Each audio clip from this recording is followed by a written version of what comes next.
Figures were walking past the car. Welcome to Secrets of a Murder Detective.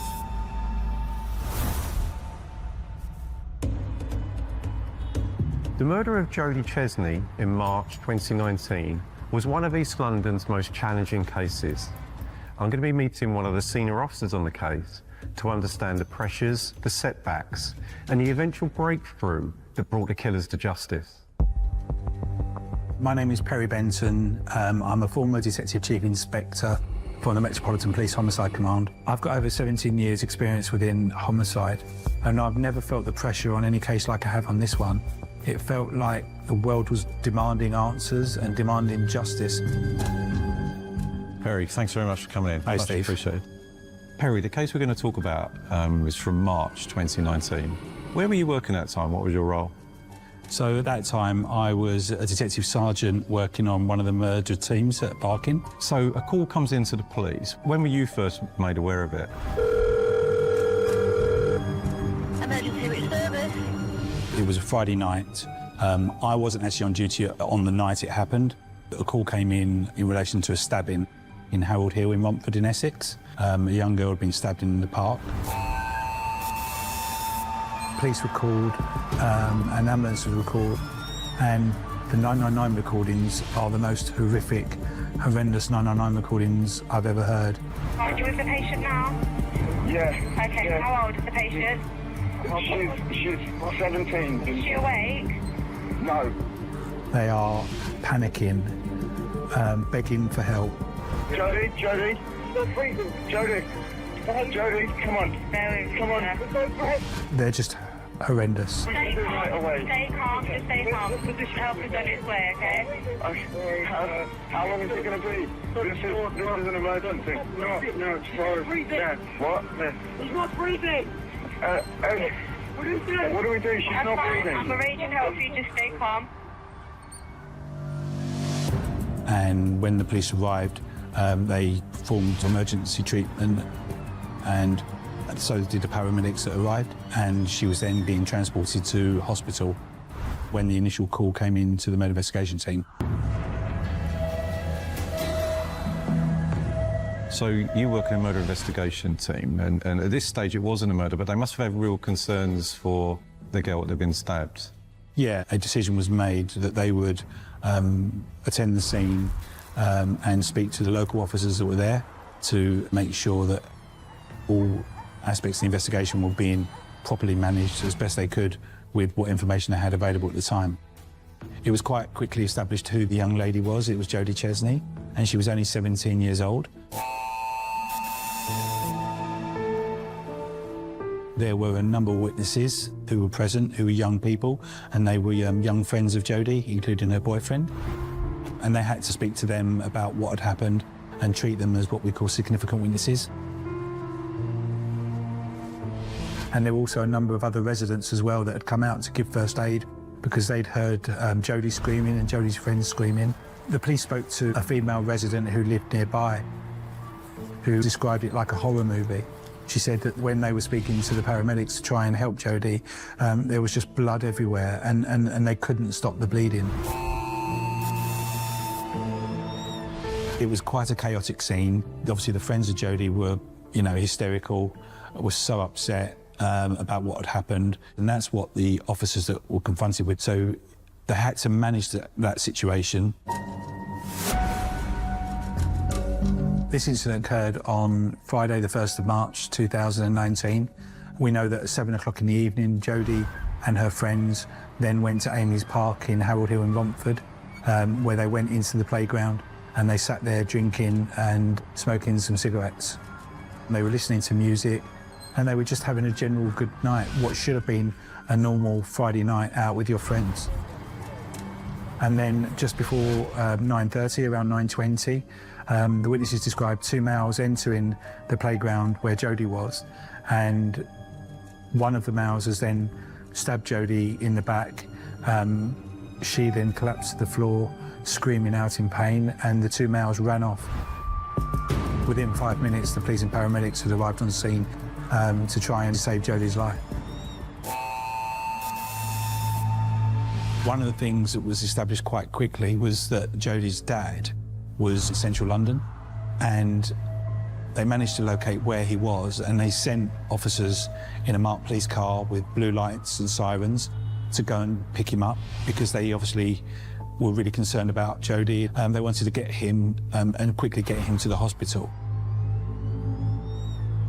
So Jodie was taken away from the scene by ambulance, but due to the life-threatening injuries she received, the paramedics had to pull over to perform life-saving surgery. Unfortunately, at 10:26, just over an hour later, Jodie passed away on an Esso petrol station forecourt. One of the aspects of this investigation was that Jodie's dad found out that his daughter died when he was in the back of the police car on the way to try and get to the hospital. He heard it over the radio that his daughter had died.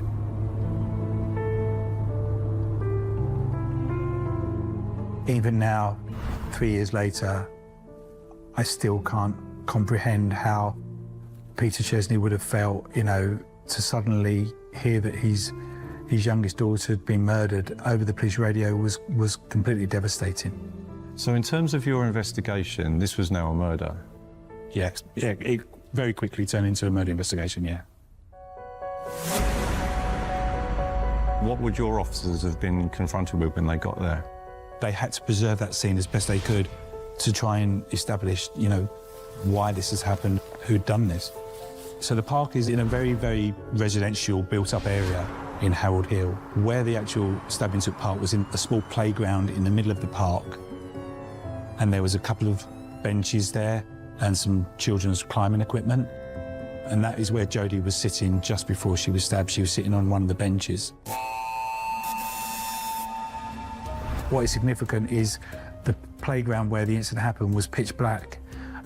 There were some residential streetlights around the perimeter, but the actual playground itself was pitch black. So some of Jodie's friends didn't actually see what happened. They just heard Jodie and saw Jodie collapse. They never actually saw the attack. Such was the sort of speed and ferocity of what had happened. You know, the two people that were seen to enter the playground and stab Jodie, you know, literally came in and left immediately. And that was like chilling, you know, how someone would come in and sort of display that level of violence and then leave that quickly. What's really important for particularly your officers on the homicide team is to get as much information as possible in order to try and work out what's gone on. The best source of information at the park is going to be Jodie's friends, but they've just witnessed their friend stabbed brutally in front of them. It's going to be traumatic. They're young, they're upset. Yeah, exactly that. And, you know, what they just seen and come across is something that, you know, you wouldn't wish anyone to see. So the officers had to be really careful and mindful of, you know, trying to get as much information from them as possible, but also trying to make sure that they were okay. And the witnesses were taken to local police stations and they were interviewed. And even then, they gave some really good, detailed account of what had happened. But the difficulty was, it was so dark that the descriptions that they could give were quite poor. They said that one was tall, one was quite small. They thought the tall one may have been a black male wearing a furry hooded coat. But what complicated their initial account was that they said that about half an hour before the stabbing, there was two males sitting on the bench opposite them, and they weren't sure that they were the same two males that had come back and attacked Jodie, or whether they were two different people. I came on duty the following morning, on that Saturday morning, and as the detective sergeant, I was appointed to be the case officer. You know, my initial thoughts were this was such a huge scene, and there was so little to go on. It was like a complete whodunit. You know, we had no leads, we had no motive. You know, instantly you felt the pressure.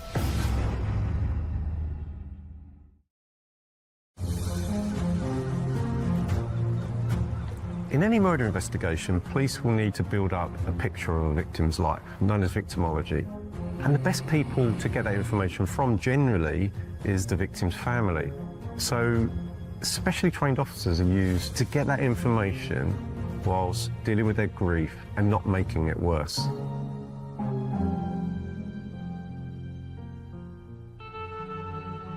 What did you learn about Jodie at these very early stages, and was there anything within her life that may have indicated why this had happened?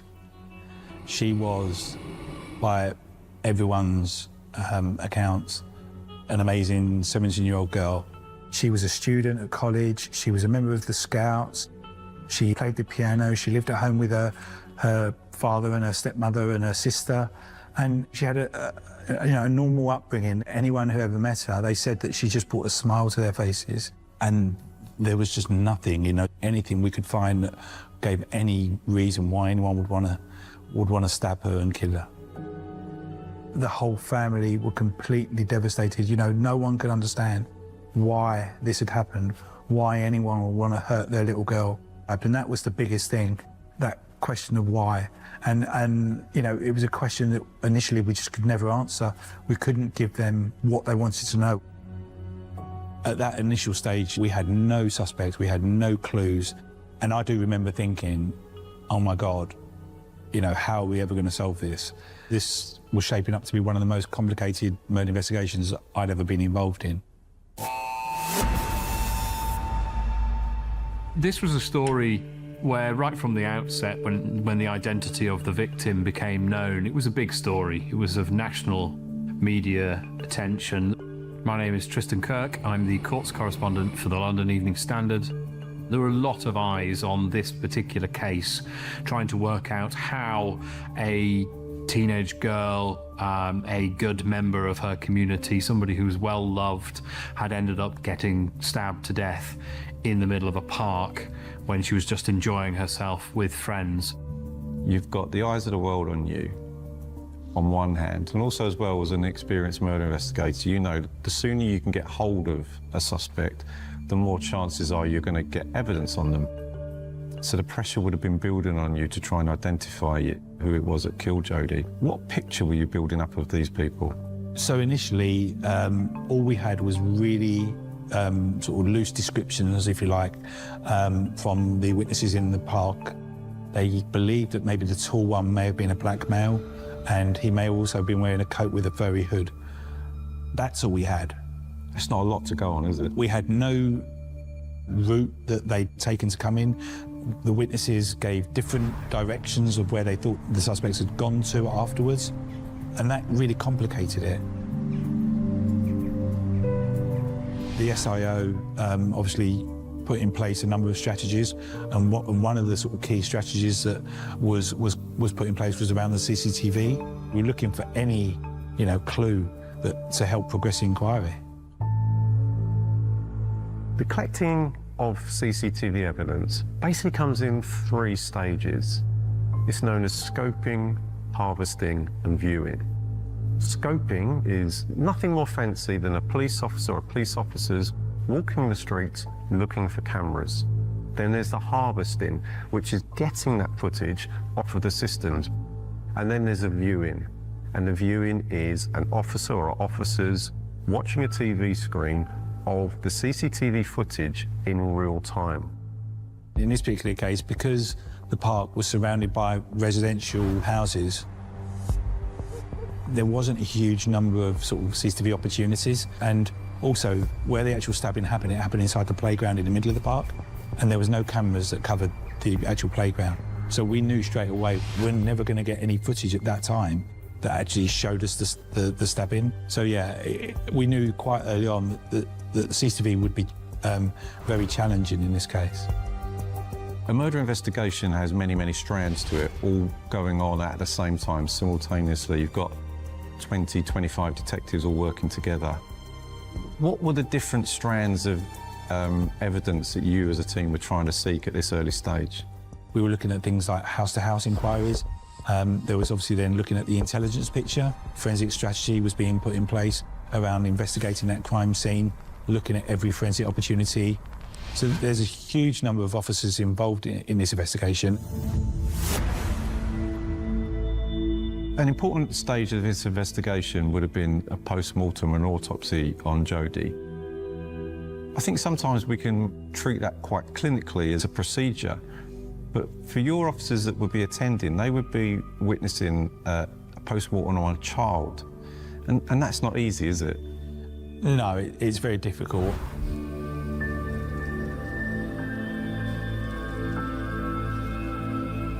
It's an experience that I wouldn't wish anybody to go through. It really does sort of stay with you, with what you see. So on Sunday, the 3rd of March, a post-mortem examination was conducted on Jodie. The Home Office pathologist identified that she'd been stabbed in the back. There was one stab wound that went through her back in like an upwards direction. And one aspect I remember is that being told that the knife went through all her, sort of her organs inside, and it almost went all the way through her, which is horrendous because you think the use of force that would have had to be done to push a knife into somebody's back and almost come out the other side is horrific. So that's a substantial blade, isn't it? Very much so, yeah. We were looking for a large weapon. The senior investigating officer, DCI Dave Wellams, made a media appeal quite quickly after stabbing, because we recognised the serious nature of this investigation. At that initial stages, we had no leads, no identity of any person involved, so we know we needed the public's help. We received a telephone call from a member of the public who reported that they were in their own car on the road next to where the park was, and around the same time of the murder, they'd seen a small black car parked next to the park with its headlights off. And then they reported seeing 2 males come from the direction of the playground in the park and get into the car, and then the car driving off at speed. I mean, that sounds like your first breakthrough in this case. Is that right? It was a huge moment. It was like, monumental. First off, we had to obviously interview this witness and take a witness statement, and the witness provided a bit more detail and said that they believed it was a Vauxhall Corsa, and he believed it was an 08 plate. If what he's saying is right, he's describing potentially 2 people being involved in the stabbing of Jodie, which is what the witnesses had described. But he also then indicates that there was a car involved and there's at least one other person in that car. So, the priority for us was to find that car. So does that mean that you're now looking for 3 suspects? Well, we thought there might have been a second person also already in the car. So the indications were we were either looking for 3 or 4 suspects at that time. So what inquiries did you do to try and identify this black car? So the CCTV inquiries were then changed to try and sort of see if there was any footage of this vehicle at the scene or in the immediate area. We also looked at the ANPR system to see if there's any cameras in the area, which may also assist the investigation. And were there? So what we found was that we found approximately about 1.5 miles away, there was an ANPR camera, but we found a number of registration numbers of small black cars that around the time of the murder that had gone past the ANPR camera in the direction of the murder scene. So we started to then sort of see if any of those cars had come to notice on the police databases. So what we found, there was a number of phone calls made by a member of the public to report a small black Vauxhall Corsa being dumped and abandoned about 2 hours after the murder in Kidman Close, which is only about 3 or 4 miles away from the scene. So automatically, that makes that suspicious, So what we did is we tasked local officers to go to that area to see if the car was still there, and the car was still there. So that was then treated as a crime scene. Car was then seized and taken to a forensic car pound to be forensically examined. Police officers then sought to try and identify any witnesses for the car being abandoned, and we actually identified a member of the public who took mobile phone footage of the car being abandoned, and actually that showed 2 males running away from the car, which was really, really important evidence for us. But we then needed to find out who the car belonged to. You're only 36 hours in and suddenly things are starting to change quite quickly. And if this is the car involved, this could suddenly take your investigation into places that you weren't expecting, and relatively quickly. Almost like spine-tingling moment when I got the phone call from the local office to say, yeah, the car's still here, because bear in mind, the car actually got abandoned after the murder. You know, for it to still be there was like, wow, this is like the moment we needed, you know. But it was also mixed with, you've got to keep an open mind. You don't know for sure if it's the car, because all we had was a witness saying a black Corsa 08 plate. This was an 07 black Corsa, so there's a slight difference there. But it was abandoned 2 hours after the murder. So you're hoping, you're almost like praying that this is the car.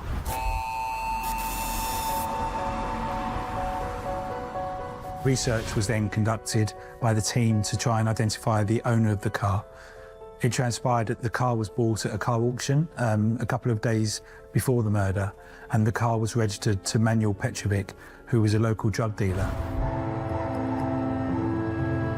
The following Monday morning, the 4th of March, the police received a telephone call from Manuel Petrovic reporting his car was being stolen. Now, this was really suspicious.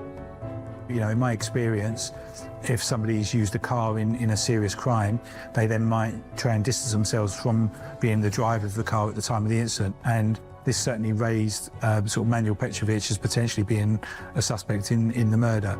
The following day, we then received a telephone call from Manuel Petrovic's sister in Leicester to report that her brother was in fear for his safety, and because of that, he'd come to Leicester, but he wanted to talk to police about his car being stolen. So the SIO made a decision that we would make an appointment to go and see Manuel on the basis of speaking to him about his car being stolen, but with our mind of actually arresting him for the murder. So on that Tuesday evening, officers from Leicester Constabulary, supported by Metropolitan Police officers, went to Manuel's sister's address in Leicester, and he was there, and he was arrested for the murder of Jodie Chesney. So when we transferred Manuel Petrovic back to London, he was interviewed a number of times by the officers, and he made no comment to the interviews, which was really frustrating because we didn't know what role he may have played in the murder, but we certainly suspected he'd to be involved. The officers were looking at telephone evidence, and telephone evidence played a key part in showing that his mobile telephone was in use on the day of the murder, and at a time just before the murder, cell site evidence showed it was near to the scene of the murder. So that was really key bit of evidence to sort of potentially prove that he was involved. And by the last interview, after all the sort of evidence had been put to him in his interview, Manuel Petrovic then provided what they call a prepared statement. In that prepared statement, Manuel admitted to being the driver of the Vauxhall Corsa that we'd seized on the night of the murder. He said that he had a friend in the car who he didn't want to name. He then claimed that he'd picked up 2 males nearby who he called Male A and Male B, and that he drove them to the park, where Male A and Male B got out of the car, went into the park and the playground, and then returned back to the car, and he drove them away. And this was incredible. We suspected Manuel to be the driver of the car because it was his car, it was registered to him. But here we had Manuel admitting being the driver of the car. It was, I felt euphoric in that all the hard work that the team had done was kind of justified, and that we'd now identified at least one person involved in the murder of Jodie. So I prepared a report to the Crown Prosecution Service to charge Manuel. Originally, when we passed it to the reviewing lawyer to give a charging decision for Manuel, the lawyer refused to charge. That must have been incredibly frustrating. It was like heartbreaking.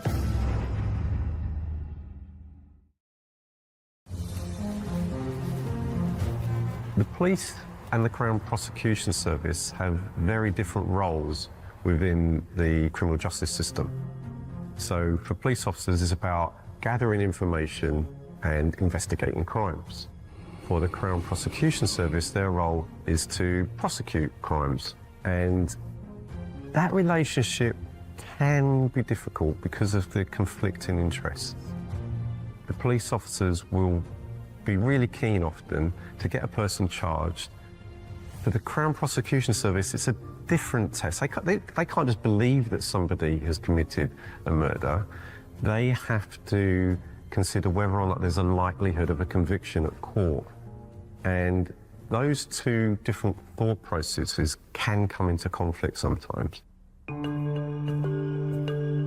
One of the questions that the Crown Prosecution Service lawyer had was, well, how can you prove that Manuel knew what the two people that might have gone into the park were going to do?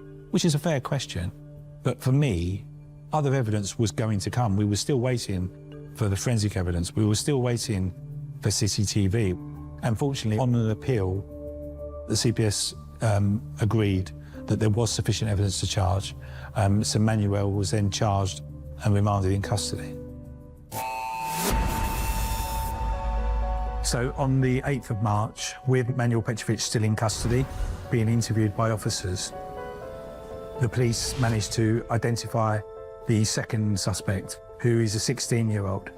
And that came because telephone evidence showed that the 16-year-old was in close contact with Manuel Petrovic on the day of the murder. But we also got forensic results back from when we seized the black Vauxhall Corsa. In the footwell of the black Vauxhall Corsa was a trigger from an antibacterial bottle. And on that trigger was DNA evidence linking the 16-year-old to it. So on the 8th of March, the 16-year-old male was arrested at his home address. He was interviewed on a number of occasions, but made no comment to all questions being asked. So we then approached the CPS to charge him with the murder, and the reviewing lawyer in that particular instance, again, agreed to charge him with the murder. At the same time, officers were still trying to identify who the other suspects were that were involved, and we got a forensic breakthrough where we managed to get a palm print from the bonnet of the black Vauxhall Corsa, which came back to a gentleman called Svensson Ongakwe.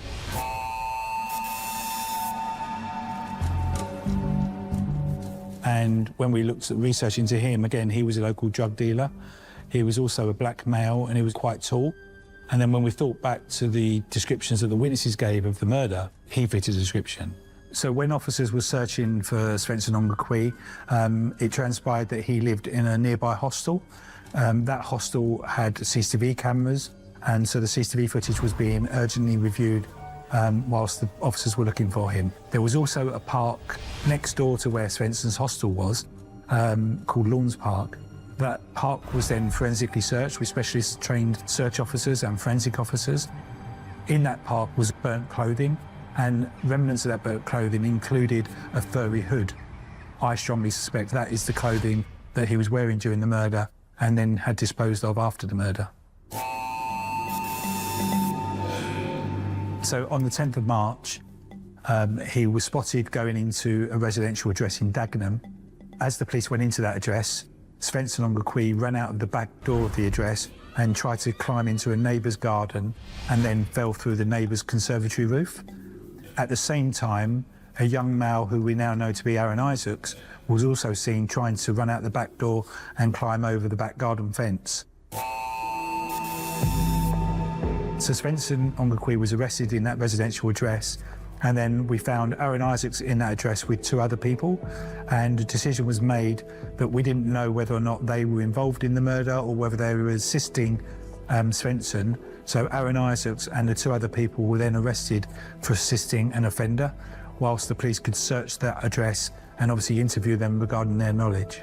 So Svensson was then interviewed, and again made no comment to all the questions asked. And When we then reviewed the CCTV at the hostel, and on the day of the murder, we had CCTV evidence showing him wearing a big coat with a furry hood. So all of that evidence was put to the Crown Prosecution Service, who agreed to charge Svensson with the murder.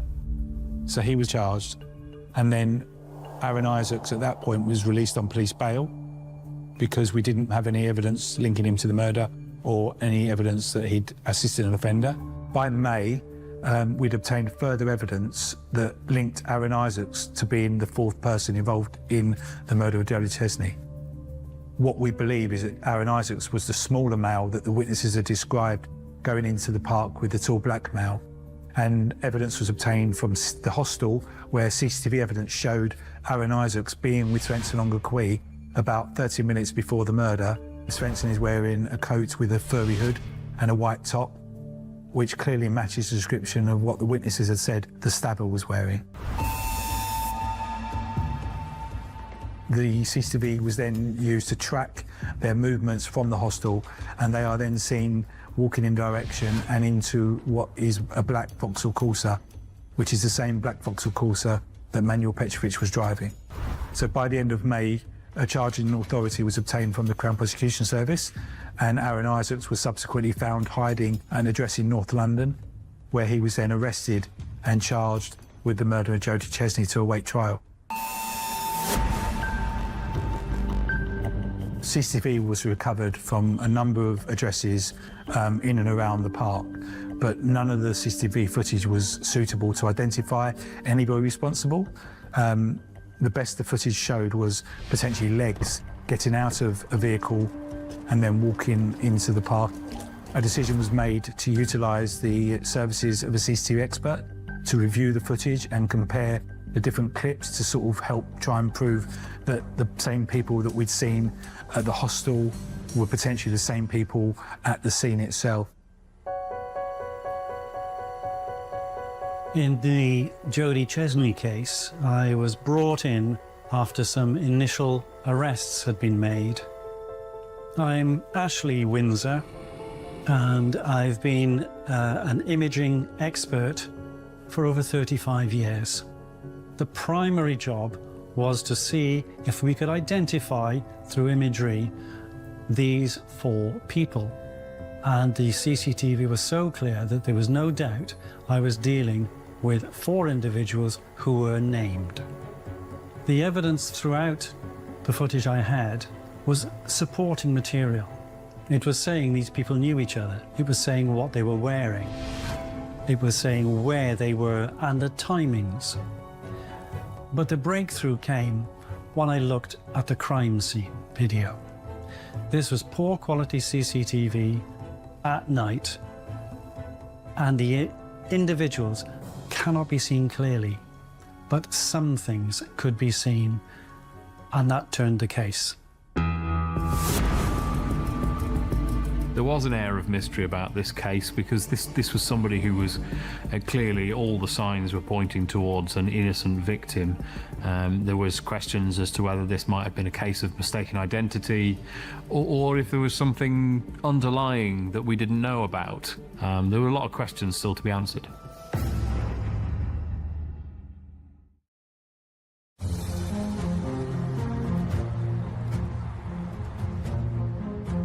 Joint enterprise is a doctrine within UK law. If two or more people are acting together and one goes on to commit a crime that the other could have foreseen, they can be held jointly responsible, both as guilty of each other. What really this case boiled down to was who knew what about what was going to happen. The debate was not really about whether there'd been a stabbing, but more about whether they all knew that was the plan, and therefore that was a joint enterprise. So on the 16th of September 2019, the trial of Manuel Petrovic, the 16-year-old, Svensson Ongakwi and Aaron Isaacs commenced at the Central Criminal Court, Old Bailey in London. And one of the things that stands out for me is that Jodie's friends came to court to give evidence. And They were remarkable. The way they were so brave and so strong, giving evidence in front of the 4 people accused of killing Jodie was just phenomenal. They were having to relive the most traumatic thing that they'd ever have to deal with, and it was heartbreaking to see.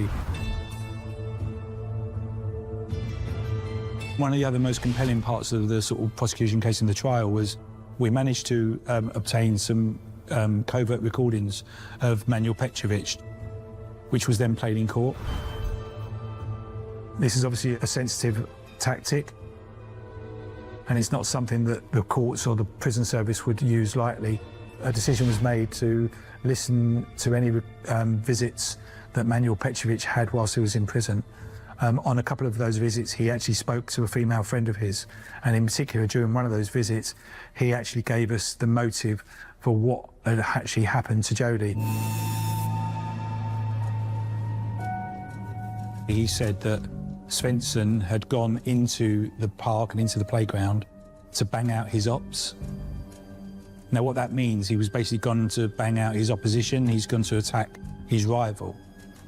And then what that actually meant was that the 2 people that the witnesses had seen sitting opposite Jodie and her friends about half an hour before the murder, they were the rivals.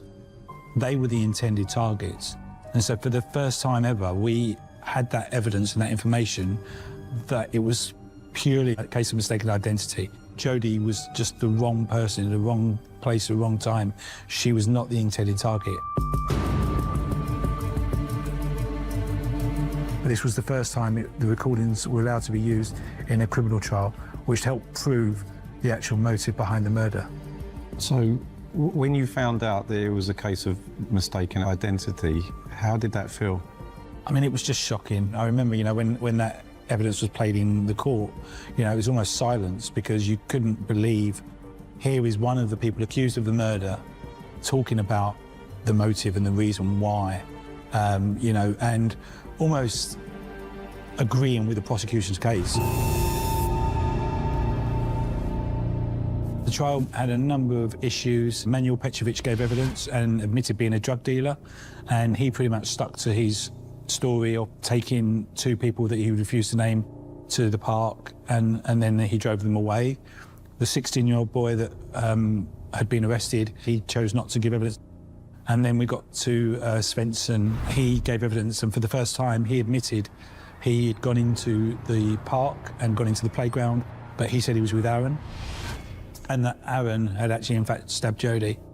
And then when Aaron gave evidence, Aaron also said that he'd gone into the playground and gone into the park, but he said it was Svensson that stabbed Jodie. Now, again, I can't really describe that feeling of when the team have put in so much work to finally get to the point where they are almost like admitting your case. They're accepting that they are the people that we believed them to be, that we hoped we'd proved them to be. You know, it was almost like a euphoria moment because you kind of felt that surely now the jury would say, well, anyone who went into that park and that playground, they've got to be guilty of the murder. There was some evidence that was collected from the scene, CCTV evidence that was pieced together by the detectives. And one of the pieces of footage showed 2 figures in the darkness heading into the park. And one of them was Svensson Onga Kui, and you could see on the footage a reflection or a shining around his hand area.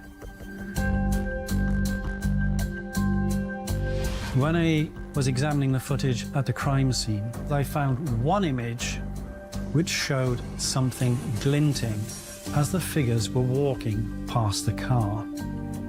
It was clear in the footage that the main suspect was carrying a phone at all times, a mobile phone, but it only extended from his hand by an inch or 2.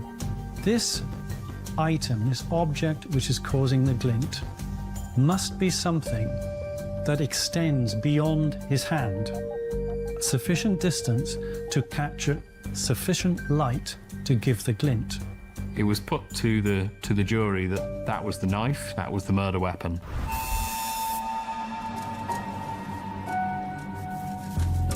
So how did it go? What was the result? So it was a really lengthy trial, and after several weeks, the jury came back with their verdicts.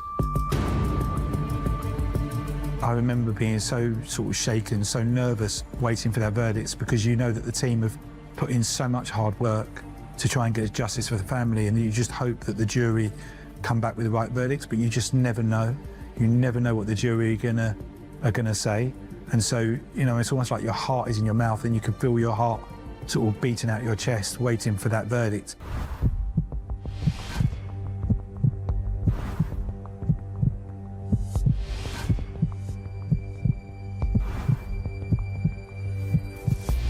They found Manuel Petrovic not guilty of murder and manslaughter.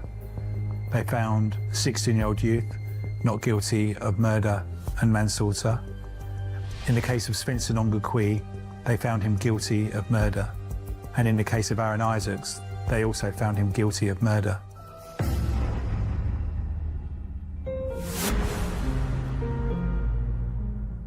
Normally in a case, we take what we call a victim impact statement from like the family about how this has affected them. And one of the things that will stay with me forever is that in this case, we took 15 impact statements. And even now, when I think back of the words that they used, you know, Jodie's uncle was a reverend, and he presided over his niece's funeral.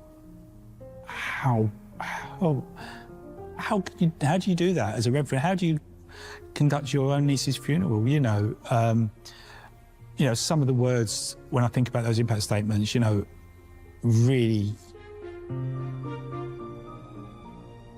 yeah. We had some of the witnesses read out those impact statements in court, and I can tell you that there wasn't a dry eye in the courtroom. It was one of the most emotional experiences of my life, and it's something I'll never, ever forget. It was clear that Spencer Nongakwi had clearly gone out that night to cause really serious harm and kill his rival opposition in the park. Jodie Chesney was an innocent young 17-year-old girl who had been causing no harm to anyone, and she was just the victim of a mistaken identity. On the 18th of November 2019, Spencer Nongakwi was given a mandatory life sentence with a minimum term of 26 years imprisonment.